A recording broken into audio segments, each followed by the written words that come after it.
ហួសហើយអតីតកាលល្អក្តីមិនល្អក្តីបានកន្លងហួសទៅហើយទោះបីអ្នកស្ដាយប៉ុណ្ណា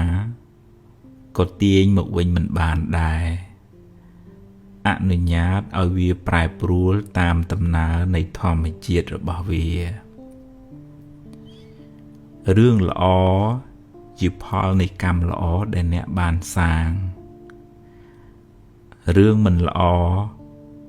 ជាផលនៃអកុសលកម្មដែលអ្នកបានប្រព្រឹត្តពីមុនមកជីវិតរបស់មនុស្សម្នាក់ប្រព្រឹត្តទៅតាមកម្លាំងកម្មដែលខ្លួនបានធ្វើពីអតីតផងកម្មក្នុងពេលបច្ចុប្បន្នផងអ្នកមិនអាចរត់គេចពីផលនៃកម្មបានឡើយរឿងខ្លះកើតឡើងហួសពីការស្មានរបស់អ្នកហើយអ្នកគ្មានសមត្ថភាពទៅបង្គាប់បញ្ជារឿងខាងក្រៅបានទាំងស្រុងទេកម្លាំងអ្វីស្មើដោយកម្លាំងកម្មមិនមានឡើយណដ្ឋិកម្មੰសមੰពលំបើមានហេតុគ្រប់គ្រាន់រឿងនឹងកើតឡើងអ្វីមិនមែនជារឿងចៃដន្យទេ